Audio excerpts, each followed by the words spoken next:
Hey everybody, welcome to Bones and Brews. Today we're going to make a fun little twist on a favorite sandwich. We're going to make a Philly cheesesteak queso dip on the Weber Smoky Mountain. So I've got all my ingredients here on the table in front of me. A couple of things I'm going to do first. Some of these things you could pre-make inside the house. I'm actually going to use my Blackstone griddle here in a minute to get some of that shaved beef, get it cooked up on the griddle. I'm also going to saute my red peppers, green peppers, and onions that I've got ready here as well. While that's getting sauteed, I'm going to chop up into blocks pieces of provolone cheese. I've got some white American and some Monterey Jack. So I'm going to use 3 cheeses for this recipe today as well. So I'm going to take a moment, get stuff cooked on the Blackstone. We'll come back, we'll put it in that cast iron skillet and get it on the Weber Smoky Mountain. All right, my friends, so there's that shaved beef. I've got that garlic, white onion, some red bell pepper, and some green pepper here sauteing on that Blackstone. These are all the ingredients we're going to use in our Philly cheesesteak queso dip. All right, everybody, so all the ingredients on the Blackstone are ready to go. So let me show you what we're going to do next. I actually put my cast iron skillet on my smoker to let it get nice and warm to start with. A little easier for that cooking as we throw all the ingredients in this. Let's grab that off that smoker first. All right, my friends. So what we're going to do now is we're going to start adding all of our ingredients. What I've taken is those blocks of cheeses of that white American, that provolone, and that Monterey Jack. I've cubed them up. So I'm going to throw those cubes of cheese just around the outside of the pan here. Kind of mix and match them a little bit as well. I like to use these softer white cheeses, just easier for melting on that smoker. I've got the Weber Smoky Mountain going at about 275 right now. Because that pan is already nice and hot. Some of that cheese, when it hits the bottom, is already starting to melt a little bit, which would be really great as well. So now what we're going to do here is that pan's nice and hot. So start taking some of my ingredients off of the Blackstone and putting them in that pan as well. To make it a little easier, I'm going to take that cast iron. I'm going to set it on that Blackstone, start throwing in some of my ingredients. So I'm going to start with those green onions, red onions, that garlic, and that's been sauteing with those onions as well.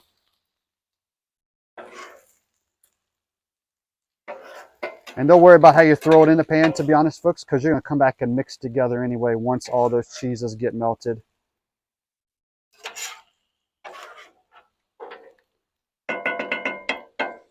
All right. Bring this back over here. Then what I'm going to do next is I'm going to take that steak off of that Blackstone and we're going to chop it up.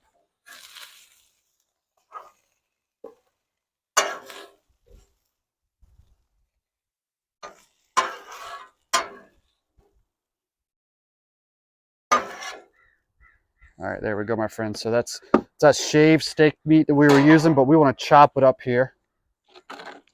Just kind of get it chopped just a little bit. It's so thin. With a good sharp knife, it won't take much here to get it ready to go.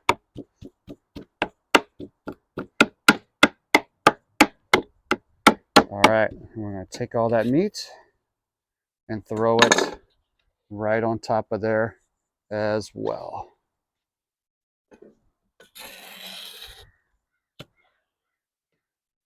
Now what I put on top of that meat when I was cooking it on the Blackstone is I used a little bit of Meat Church's Holy Cow because it's that salt, pepper, and garlic seasoning as well. We're going to take now just a little bit of hot sauce. Kind of shake that across the top of that. And do the same with a little bit of Worcestershire sauce.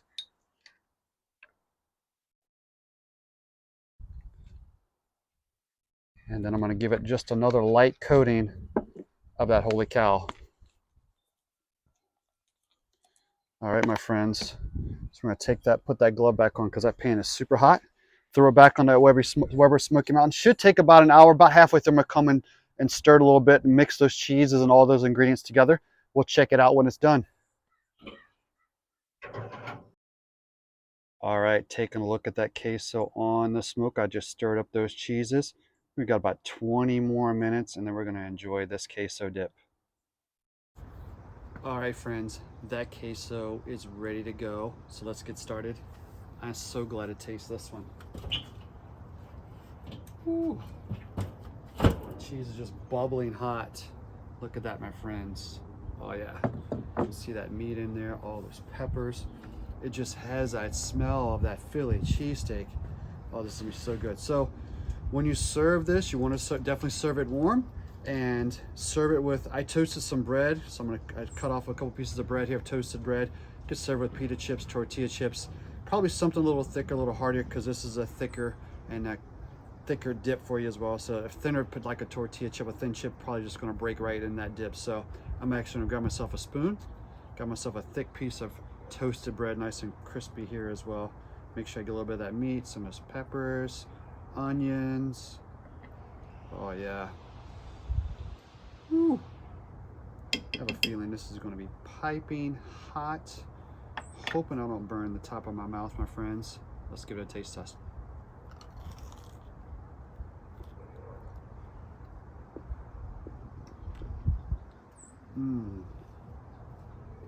Oh my goodness. That is just like having a Philly cheesesteak sandwich when I'm using that toasted bread. So good. Making sure I lick off that cheese off the fingers. This is gonna be a great dip for you guys if you're planning that big super game day party coming up here next weekend, or for any weekend.